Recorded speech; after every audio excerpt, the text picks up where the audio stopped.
नमस्कार दोस्तों, मैं सुदेश शर्मा सुदेश भगाना क्लासेस में आपका स्वागत करती हूँ। कैसे हैं आप सभी? आशा करती हूँ कि आप सभी अच्छे होंगे। आज हम मुगल साम्राज्य नामक टॉपिक को कवर करेंगे। तो चलिए हम हमारे टॉपिक को शुरू करते हैं। यदि आपको वीडियो पसंद आए तो लाइक और शेयर जरूर करना। चलिए दोस्तों, मुगल साम्राज्य है ना 16वीं शताब्दी के उत्तरार्ध में दिल्ली और आगरा पर इन्होंने अपना राज्य का विस्तार कर लिया था। उत्तरार्ध क्या होता है? यानी कि 16वीं शताब्दी के अंत में जो 50-50 होता है, यानी कि पूर्वार्ध और उत्तरार्ध, यानी कि पिछले हिस्से में, यानी कि 1650 के आसपास। फिर इन्होंने 17वीं शताब्दी में क्या किया? इस महाद्वीप पर अपना पूर्ण अधिकार स्थापित कर लिया।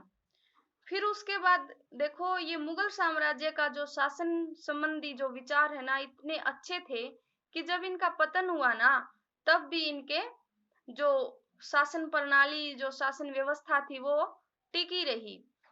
और जो आधुनिक भारत में, यानी अब प्रधानमंत्री मुगलों की निवास स्थली से ही, लाल किले से लोगों को संबोधित करते हैं। यानी कि जो लाल किला है वो भी मुगलों द्वारा ही निर्मित है।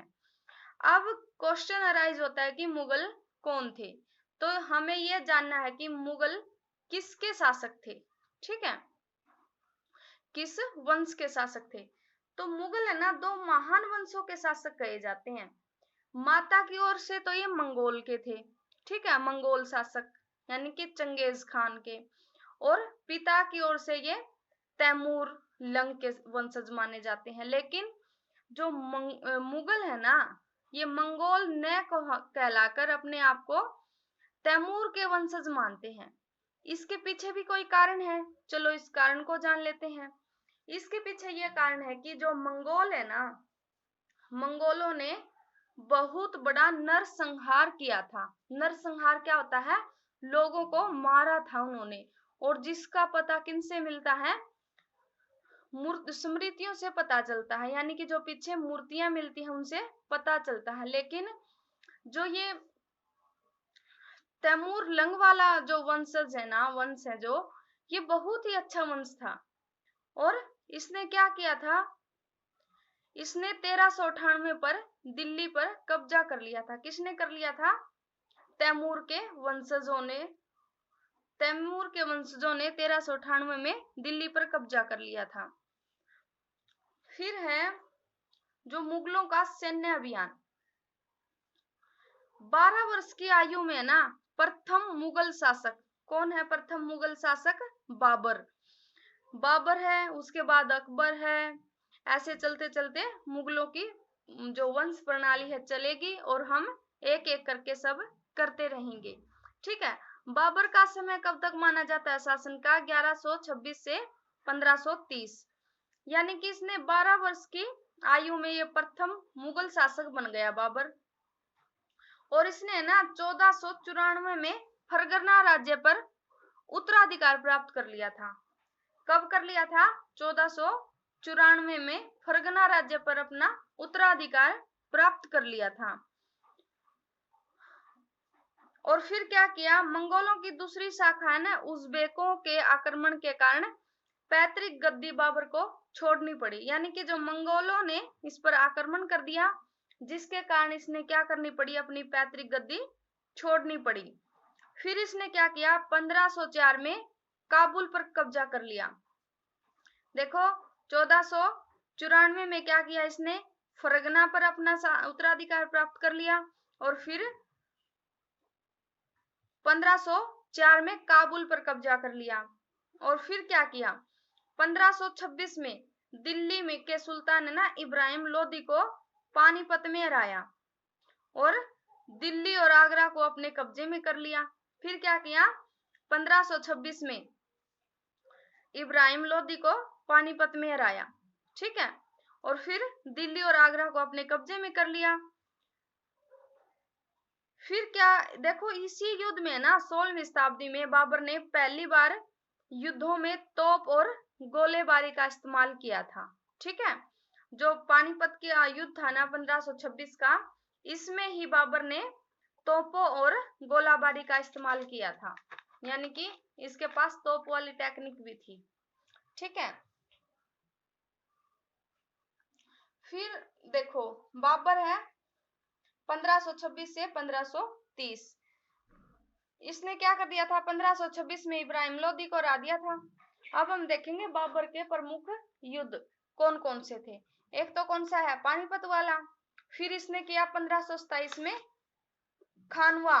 खानवा का युद्ध किस किस के बीच हुआ, राणा सांगा राजपूत राजाओं और उनके समर्थकों को हराया, यानी कि राणा सांगा और राजपूत राजाओं के साथ बाबर ने युद्ध किया और 1527 में उनको हरा दिया। फिर 1528 में चंदेरी में राजपूतों को हराया, यानी कि फिर 1528 में इसने चंदेरी में युद्ध किया और जिसमें राजपूतों को हरा दिया। फिर क्या हुआ, इसने अपनी मृत्यु से पहले दिल्ली और आगरा पर अपना नियंत्रण स्थापित कर लिया था। एक बहुत ही छोटी सी ट्रिक है बाबर के युद्ध याद रखने की, क्या है कि बाबर ने पानी पिया, खाना खाया और चल दिया।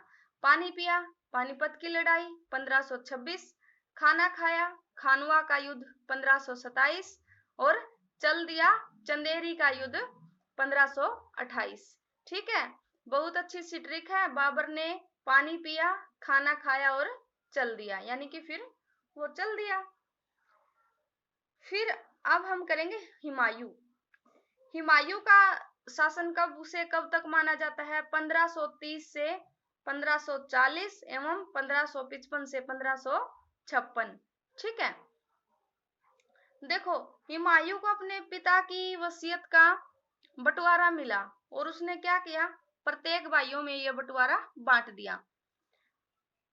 और जो उसका भाई मिर्जा कामरान था ना, उसकी महत्वाकांक्षा के कारण हुमायूं अपने अफगान प्रतिद्वंदियों के सामने फीका पड़ा था, यानी कि उसने क्या किया, उसकी बहुत सारी महत्वाकांक्षाएं क्या होती है, अत्यधिक चाहने की इच्छा, इसके कारण उसको उनके सामने फीका पड़ना पड़ा, अफगान प्रतिद्वंदियों के सामने। फिर शेरशाह ने हुमायूं को 2 बार हराया, एक बार 1539 में चौसा में और फिर 1540 में कन्नौज में। ठीक है, शेरशाह ने कितनी बार हराया हुमायूं को, 2 बार, 1539 चौसा में और 1540 कन्नौज में। इन पराजयों के कारण इसे ईरान की ओर भागना पड़ा था हुमायूं को। और फिर क्या किया हुमायूं ने, वहां पर भी जाके आराम से नहीं बैठा हुमायूं, फिर उसने क्या किया, वहां पर सफाविद की सहायता से 1555 में दिल्ली पर फिर से कब्जा कर दिया। ठीक है, यानी कि 1555 में फिर से उसने दिल्ली पर कब्जा कर लिया। और फिर एक इमारत की दुर्घटना में 1556 में हुमायूं की मृत्यु हो गई। ठीक है, देखो हुमायूं के 2 ही युद्ध हैं और उसको याद करने की ट्रिक क्या है, हुमायूं ने क्या की, चाय और कॉफी दी गई, यानी कि हुमायूं को क्या क्या दिया गया भाई, चाय और कॉफी दी गई। चाय से कौन सा युद्ध है, चाय और कॉफी। देखो कॉफी से हो गया कन्नौज और चाय से हो गया चौसा। ठीक है, यानी कि चाय, चौसा और कॉफी, कन्नौज, यानी कि हुमायूं को क्या क्या चीजें दी गई, चाय और कॉफी, चौसा का युद्ध और कन्नौज का युद्ध। ठीक है,